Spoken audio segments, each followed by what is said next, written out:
He was the party prince. He was photographed incessantly, falling out of one nightclub after another. Who rebelled against royalty. He decided he might leave the royal family. Haunted by his mother's death, it destabilized him and caused chaos for years. He struggled to find his way. Being royal for Harry was a burden and a curse. She's an American actress. I was like, okay, well, I'm going to really have to up my game. Unlike any royal bride before. Go back a few generations, and everything about Meghan Markle disqualifies her from marrying Harry. A modern royal couple who will change history. The Queen made an exception and broke from royal protocol. Redefine royalty. Do you see any scenario by which Harry and Meghan overshadow Kate and William? It was my first thought. And modernize the monarchy. The world's view of the British monarchy is probably going to be determined more by Harry and Meghan than by William and Kate, certainly by Charles and Camilla. That's a very unusual situation.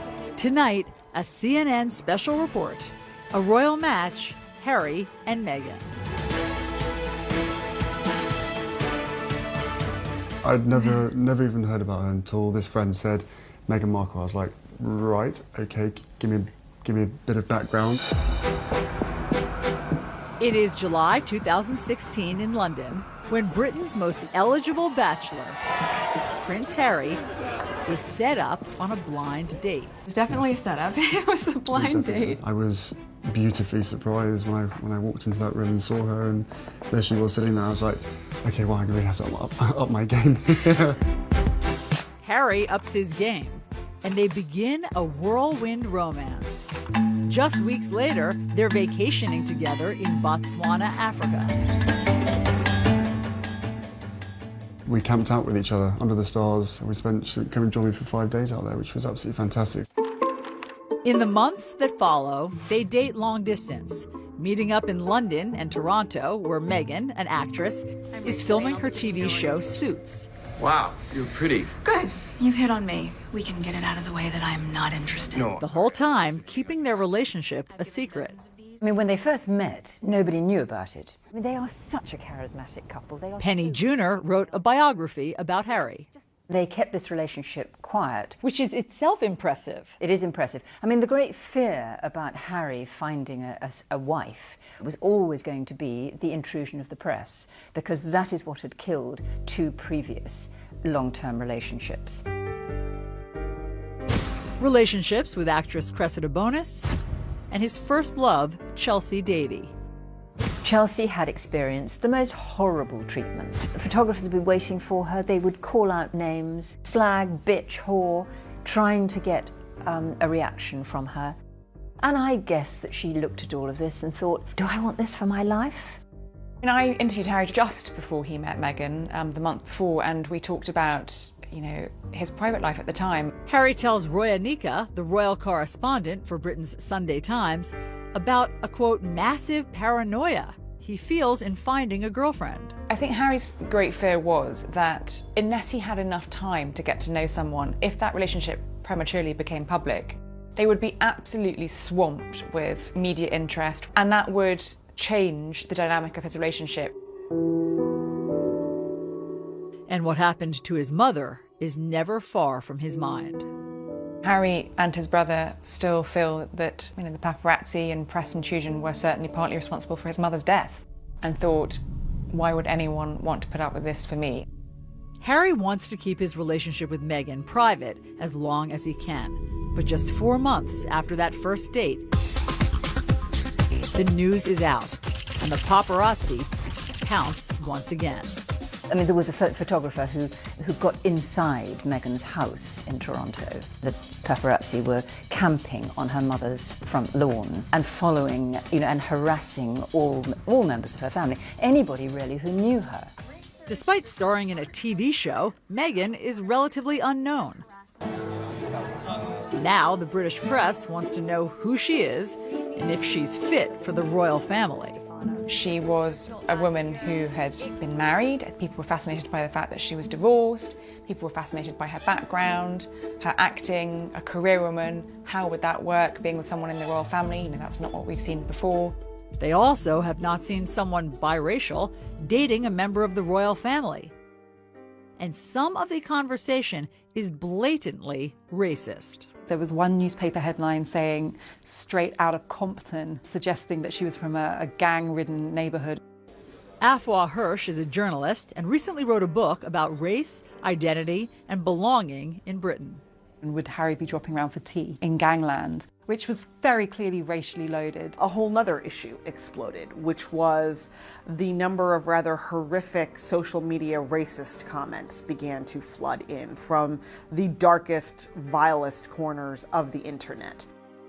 The royal family responds in unprecedented fashion, with Prince Harry's team releasing a statement confronting the, quote, abuse and harassment Meghan is facing.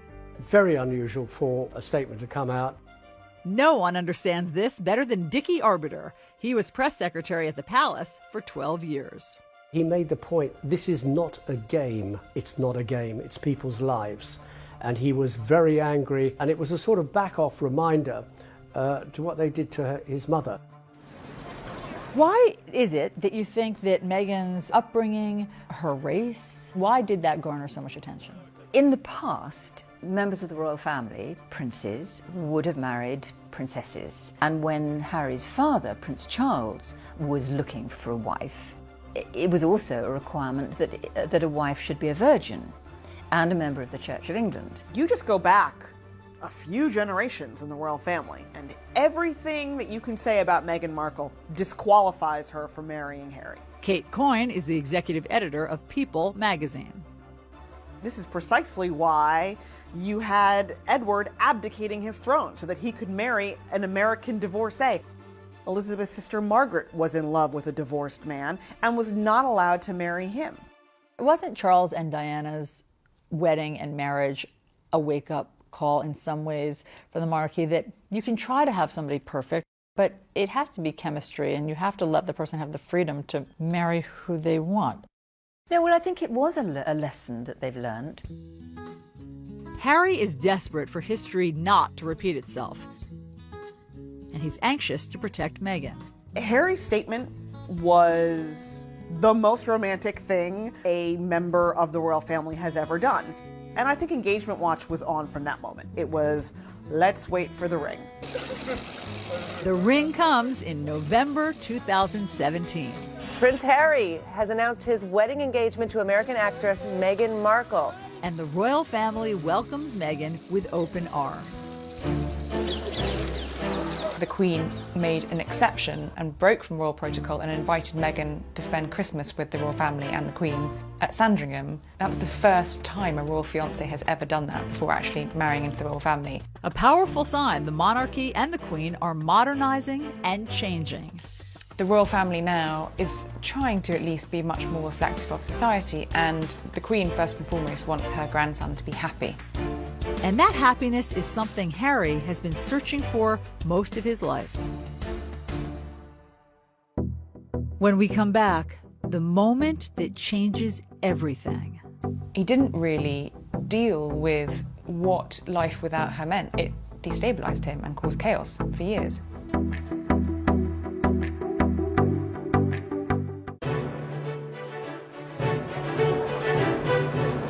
September 15th, 1984. Prince Henry Charles Albert David is born. Harry came into the world very different to his brother, who was heralded as the next in line to the throne of England. But Harry was the spare. Paul Burrell was Princess Diana's butler. So all through Harry's formative years, he always knew that he was second. He was always referred to as the spare, just always second best.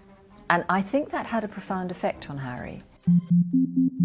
His childhood is also impacted by his parents' marital troubles. Harry grew up in a very tricky household. The prince and princess were never happy together, in a marriage that had failed before it even began. And I remember the times when Diana was shut away and quiet or crying, and the boys would write little messages. Please don't cry, Mummy. and they would put it under the door. When Charles and Diana divorce, it hits Harry hard. Then, 1 year later, his mother is killed. Harry is just 12 years old. This incredibly loving figure who had given him so much warmth and comfort in what was a very difficult childhood and extraordinary upbringing was suddenly gone. I remember Harry coming back to Kensington Palace shortly after the funeral, and he ran down the corridor and flung himself into my arms and cried. And his tears wet my shirt through. He was devastated. Got the phone and Harry later admits to ITV he has deep regrets about his final phone call with his mother. I can't really necessarily remember what I said, but all I do remember is probably, regretting for the rest of my life how short the phone call was. And if I'd known that that was the last time I was going to speak to my mother, the things I would have said to her. Looking back on it now, it's incredibly hard. I have to sort of deal with that for the rest of my life. Guilt and grief he never expresses at the time.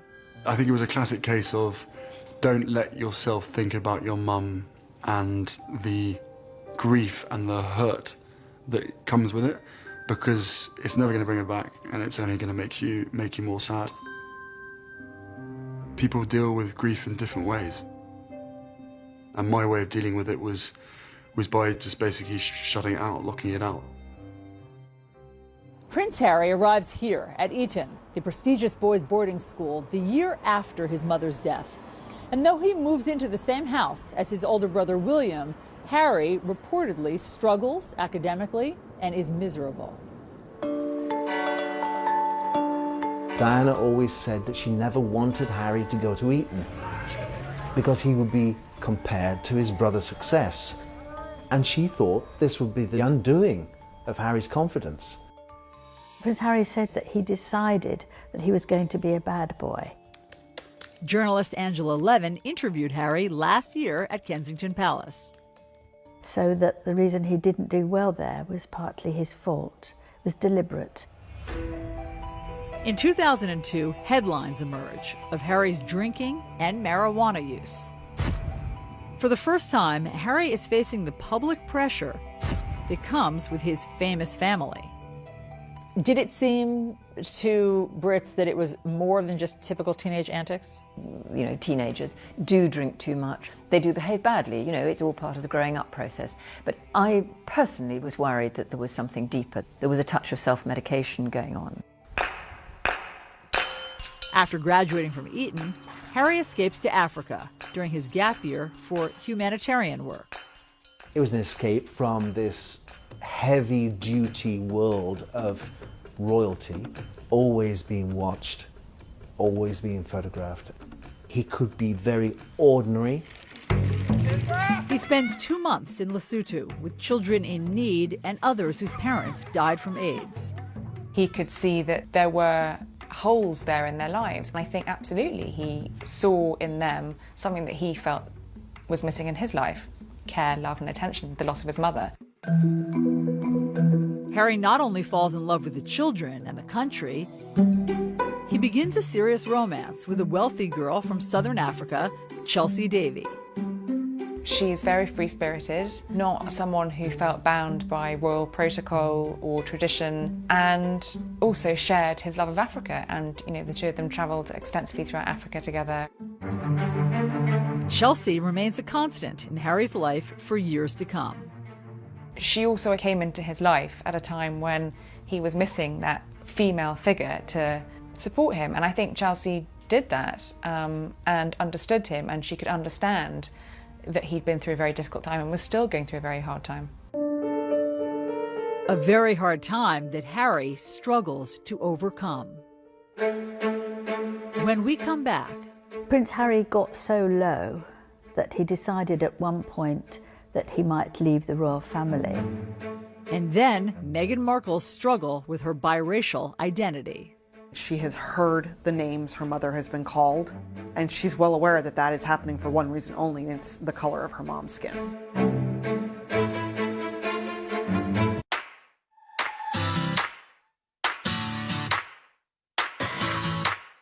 Meghan Markle grows up a world away from the pomp and circumstance of royal life. You hear that someone grew up in Los Angeles and you think about swimming pools and palm trees and Beverly Hills, and Meghan Markle's childhood in LA was not that. Born in 1981, she is the only child of Doria Ragland and Thomas Markle. Meghan's father was a lighting director for a number of shows in the Los Angeles area, most notably Married with Children. He eventually became the director of photography, and that was the sort of behind-the-scenes, less glamorous side of Hollywood. Meghan recounts spending time on the set with her father on The Late Late Show with Craig Ferguson. I grew up on the set of Married with Children every day after school for 10 years. I was there. Wow. I know. It's a very perverse place for a little girl who went to Catholic school, no less, to grow up. Meghan certainly had every reason to be dazzled by TV, film, the whole on-camera experience from a very young age because she grew up around it. We all knew she wanted to be an actress. Christine Knutson is Meghan's former teacher. She was in the musicals, she was in the plays. She would sparkle when she got on stage, and I think it was just kind of in her blood. She loved it. Despite two loving parents, Meghan struggles with her biracial identity. I think she was kind of grappling a little bit with the sense of her identity and trying to understand who she was. Josh Duboff is a senior writer for Vanity Fair who has covered Meghan. Her father was white, her mother was black. She said when she would fill out forms, there wasn't always a bubble that fit her to fill in. She didn't want to circle the one that was implying that her mother, was more important than her father or vice versa. Meghan's parents go out of their way to make sure she does not feel different, but special. Her dad gave her a sort of Barbie doll family in which there was a black mom Barbie doll and a white dad Ken doll and then a baby Barbie doll in each color. But even that kind of points to how difficult it is to be Meghan at that age because the children were still either black or white. There was no biracial Barbie baby doll for Meghan. While the Markle household deals with race head-on, years of built-up racial tensions in the country explode right in Meghan's backyard. She was driving, I think, with her mom, and I think there was like debris, and she thought it was snowing, and then she realized it was actually the LA riots. Riots that erupt when 4 white police officers are acquitted in the beating of a black man, Rodney King. A moment Meghan says impacts her at a young age. It definitely opened Meghan's eyes to the fact that this was a world that was not always going to treat her fairly and was not always going to be kind to her or to her family. I was teaching here at the time, and I think it destroyed kind of that feeling that LA is this wonderful place to live and you have all these different kinds of people and we all get along, and then this just kind of smashed that. It's a grim reality for an 11-year-old to face, and one that would always be present. Meghan witnessed her mother experiencing racism. She has heard the names her mother has been called, and she's well aware that that is happening for one reason only, and it's the color of her mom's skin. Meghan's early experiences with discrimination are not isolated to race. While watching TV advertisements for a class project, one commercial stands out to her. Women are fighting greasy pots and pans. In the ad, they implied that the product was just for women who were going to be at home doing the cleaning. 11-year-old Meghan tells Nick News what she thinks. I don't think it's right for kids to grow up thinking these things, that just mom does everything. She was irate because she thought, my dad does dishes. It's not just women who do dishes. Why would it be women across America? And she wrote a letter. So I was wondering if you would be able to change your commercial to people all over America. And wouldn't you know it, it worked. The gloves are coming off. People are fighting greasy pots and pans with Ivory Clear. It had to have been such wonderful reinforcement for her at such a young age that she could make a difference, that she could take a stand and have her voice heard and not be dismissed. When we come back, Prince Harry and the burden of royalty. She really did love him, but being with Harry and the huge circus that came with it was overwhelming for her. She didn't want to be a princess. I don't think any sane person wants to be a princess.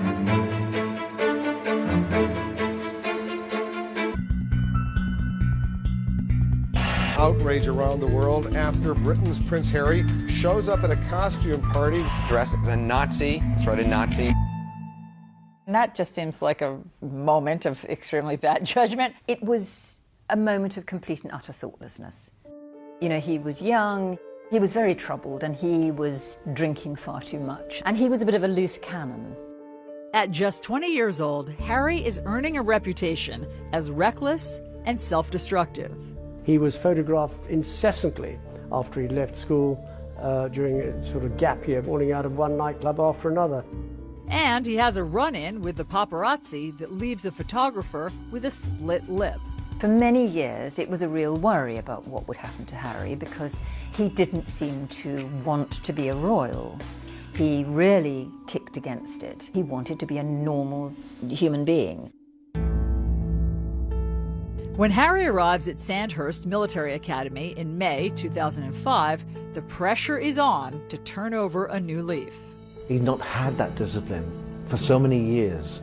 People were concerned that Harry wouldn't find his way. Sandhurst is nothing like the lavish royal lifestyle that Harry has become accustomed to.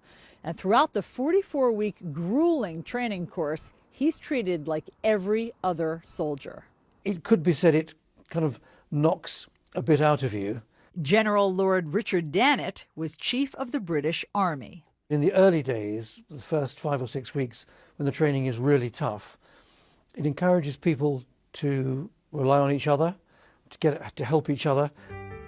Harry is one of the guys, yet there are painful reminders he's still a royal. When his unit deploys to Iraq in May 2007, Harry is forced to stay behind. There have been a number of specific threats, specifically aimed at Prince Harry.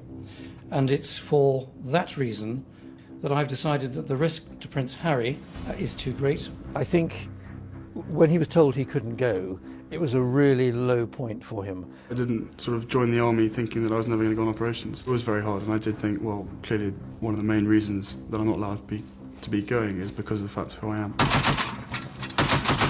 But months later, a secret deployment to Afghanistan gives Harry a taste of the front lines. As far as I'm concerned, I'm out here as a normal JTAC on the ground and not Prince Harry. It's very nice to be sort of a normal person for once. I think this is about as normal as I'm ever going to get. It was pretty much a turning point in his life, but I think he realised the seriousness of life, really rose to the responsibilities. But after 10 weeks on the ground, his mission is leaked, and Harry is immediately evacuated.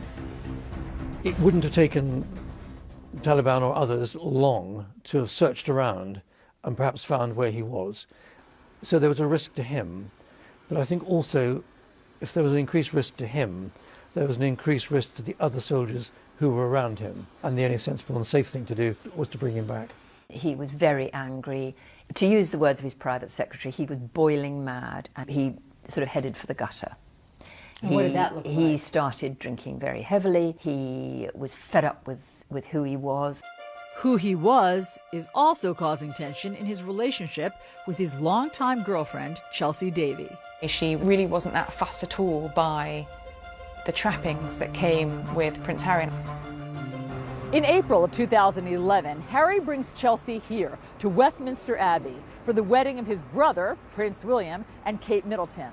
There are 1 million people lining these streets, and millions more watching on TV around the world.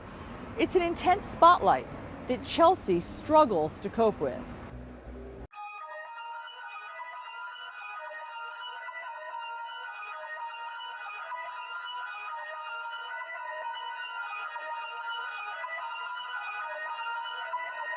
You reached the peak. Oh my God.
And actually she was very determined that that would not be her life, and she wanted a career of her own, and ultimately I think that was one of the things that ended their relationship. She didn't want to live inside the goldfish bowl.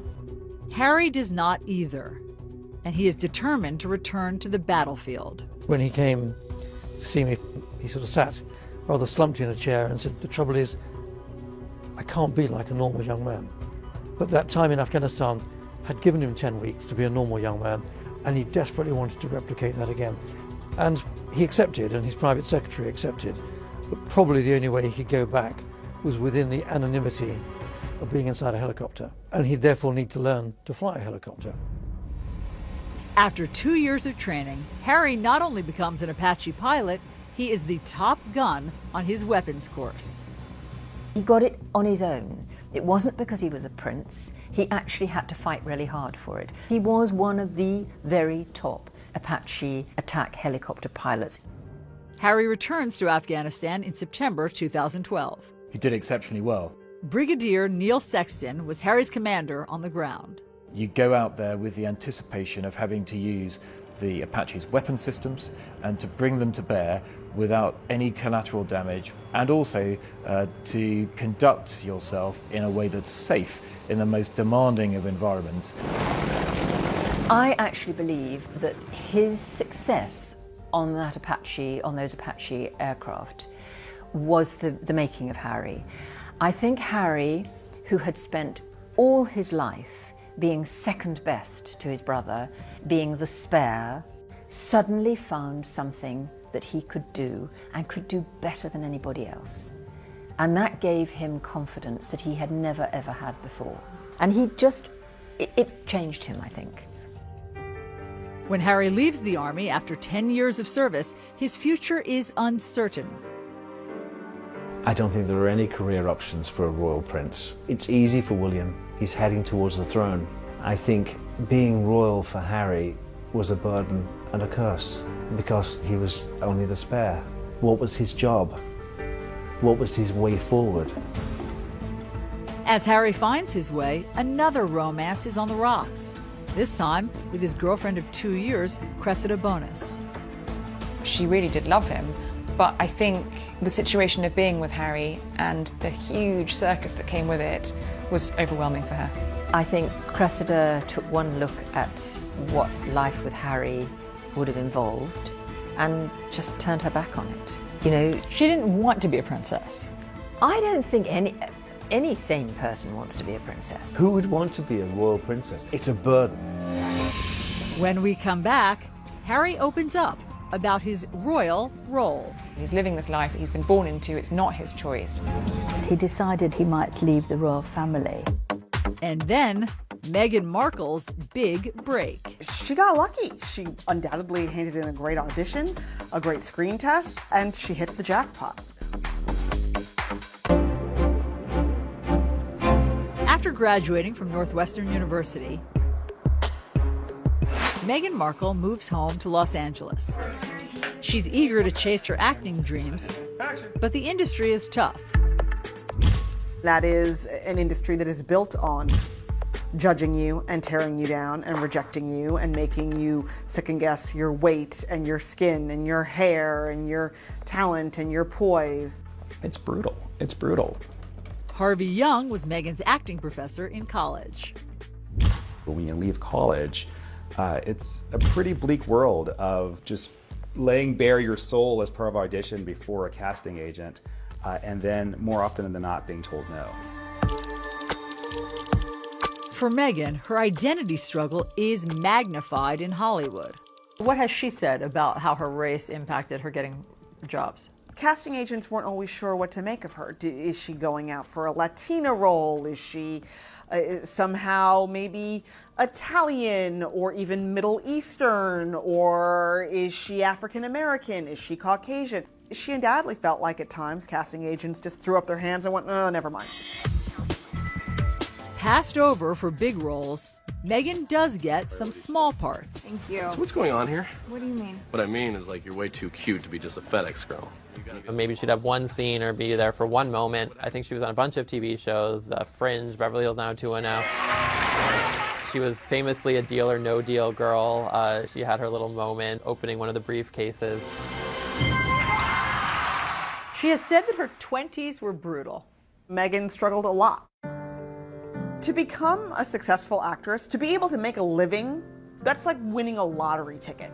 I mean, the number of forces that have to combine to get you even the smallest scrap of success are so astronomical. Meghan auditions for 10 years. And then, at 29, she lands a significant role. Female lead on USA Network's legal drama, Suits. Is this all a joke to you? Because I take my job seriously. She got lucky. She undoubtedly handed in a great audition, a great screen test. She had excellent chemistry with her co-stars, and she hit the jackpot. Suits is an instant hit. Suits radically changed Meghan's life. First and foremost, she was now making more money than she had ever made before, ever. As the show achieves success, Meghan makes big changes in her life, including ending her 2-year marriage to Hollywood producer Trevor Engelson. When they met, she was still largely an aspiring actress. He was an aspiring producer. They were essentially at the same place in their careers. And then Suits really took off, and they weren't going in the same direction anymore. She was filming in Toronto. He was in Los Angeles. There were thousands and thousands of miles between them. Determined to use her position for good, Meghan spends her free time advocating for women. During a panel discussion, Meghan recounts how the success of the show emboldened her to stand up for herself. Every script seemed to begin with, Rachel enters wearing a towel. And I said, nope, not doing it. At a certain point, you feel empowered enough to just say no. She wanted to encourage other women to feel like they could speak up in the same way. And Meghan uses her fame to fight for women's equality across the world. As an ambassador for the nonprofit World Vision, Meghan travels to a remote village in Rwanda, where young girls walk hours every day to access clean water for their families. This is the water that she's going through all this work to get. But all that changes when the World Vision team builds a new well. These girls are able to stay in school because they aren't walking hours a day to go and get water, and this clean water source has changed the entire community. She has a sense that if she's been given a platform, if she has some influence, that there's a responsibility she has to use that for good. Laura Dewar is the Chief Marketing and Development Officer for World Vision. And she travels with Meghan to India in January of 2017. They visit local businesswoman Suhani Jalata in Mumbai, where the lack of sanitary products and the stigma around menstruation keeps young girls out of school. Suhani's created a business where they make maxi pads. They manufacture them, and then she has a team of effectively salespeople that go door to door talking to women about how they handle menstruation. Meghan comes home and writes an essay in Time magazine drawing attention to the barriers to education for girls across India. And she continues to mentor Suhani to this day. She's really more than happy to, have a call and just talk about the issues that we might be experiencing or any help that we need from her, whether it's in terms of fundraising, in terms of marketing, or any kind of support like that. This is not a celebrity who floats in, who needs a platform issue to associate with their quote-unquote brand. This is a woman who's had a desire to help in some way for a very long time, promote the faces and stories of women, and to begin to elevate them. When we come back, Harry and Meghan and the future of the monarchy. Do you see any scenario by which Harry and Meghan overshadow Kate and William? Oh, yes, I do. It was my first thought. This could be a problem.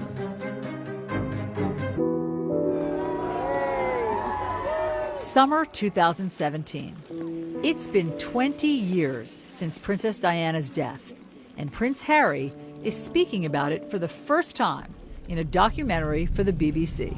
When you're that young and something like that happens to you, I think it's lodged in your heart and your head, and it stays there for a very, very long time.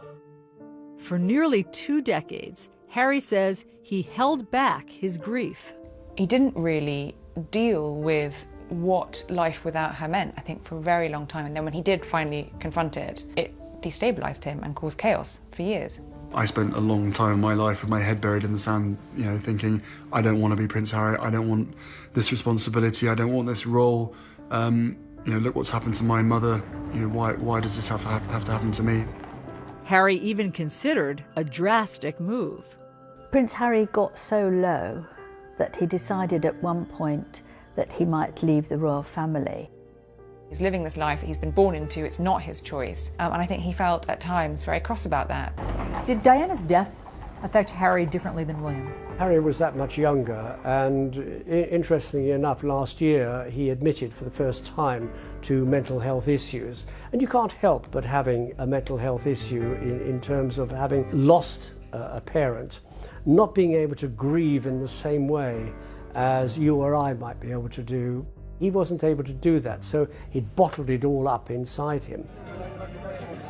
Now, Harry is letting it all out, sharing his struggle as part of his Heads Together campaign with Prince William and Kate to end the stigma around mental health. I never really talked about losing a mum at such a young age. I always thought to myself, what's the point in bringing up the past? It ain't going to change it. It ain't going to bring her back. And when you start thinking like that, it can be really damaging. And Harry ultimately chooses a future he hopes would make his mother proud. I felt an overwhelming connection to many of the children I met. Something he shared with the BBC. Now, all I want to do is try and, fill the holes that my mother has left, and that's what it's about for us, is trying to make a difference, and in making a difference, making her proud. He spends much of his time working on the charity he created for the children he met in Lesotho, Africa. You look at Harry's work with HIV and AIDS, that was something that his mother, as Harry said, smashed through the stigma of that when she was alive. And he's focused on the Invictus Games, an Olympic-style competition he started to give wounded veterans a chance to be defined by more than their injuries.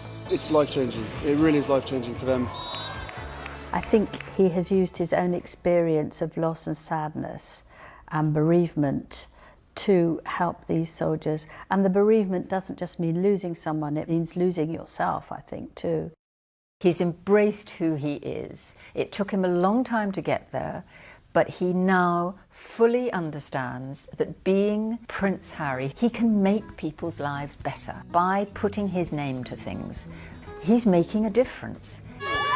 Through it all, Harry has endeared himself to the public, becoming one of the most popular members of the royal family. Harry is incredibly likable, and he is incredibly genuine. What you see is what you get. He is so natural with people, much more, I think he's the most natural member of the family. He throws out the rule book. And that makes him enormously valuable to the monarchy. The courtiers at Buckingham Palace used to say, "What are you going to do about Harry?" And now they're saying, "What are you going to do with Harry?" Because Harry is a magic bullet. As Harry helps carry the monarchy forward, he will continue to do things his own way, like proposing to the woman he loves, not someone British royalty might expect. I think it's a wonderful coincidence that Harry has fallen in love with somebody who is American, mixed race, divorced, and a career woman. She is very representative of our society today, and I think that makes the monarchy much more user-friendly. And in Meghan, Harry has found someone who can cope with the role and is not afraid of the spotlight. Meghan was utterly enchanting when she appeared for the first time in Nottingham. She behaved as though she'd been doing it all her life. On Saturday, May 19th, Harry and Meghan will get married here on the grounds of Windsor Castle in St. George's Chapel. It will be a very traditional wedding for this very modern royal couple. Meghan and Harry love story is a terrific story. It has unlimited fairy tale appeal. I heard you were amazing in Chicago. She does what she feels comes naturally. And Harry is the most relaxed member of the royal family. Do you see any scenario by which Harry and Meghan overshadow Kate and Oh, William? yes, I do. I do. I mean, this is immediately was my first thought. You know, this could be a problem because Harry and Meghan are a very compelling couple. They're very charismatic and very relaxed and easy. The cameras will follow them. William and Kate there's a much more rigidity to them, as possibly there has to be because he is going to be king. To some who have known the family well, Harry and Meghan will play a critical role in the monarchy's future. The world's view of the British monarchy is probably going to be determined more by Harry and Meghan than by William and Kate, certainly by Charles and Camilla. That's a very unusual situation. The royal family need Harry to bridge the gap between the people and the monarchy, because without that connection, the royal family wouldn't survive.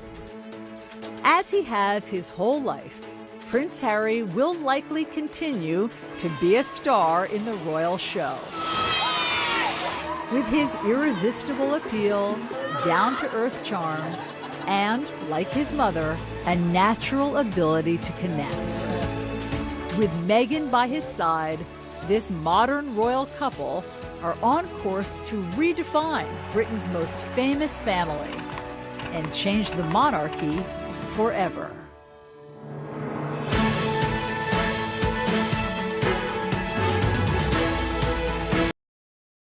The most horrible treatment. Photographers would be waiting for her. They would call out names, slag, bitch, whore, trying to get a reaction from her. And I guess that she looked at all of this and thought, do I want this for my life?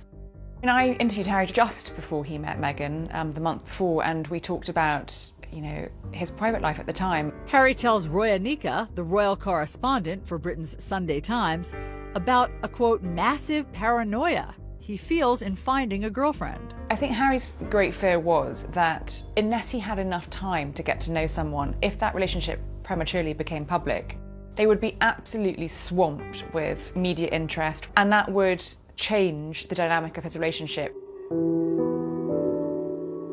And what happened to his mother is never far from his mind. Harry and his brother still feel that, you know, the paparazzi and press intrusion were certainly partly responsible for his mother's death.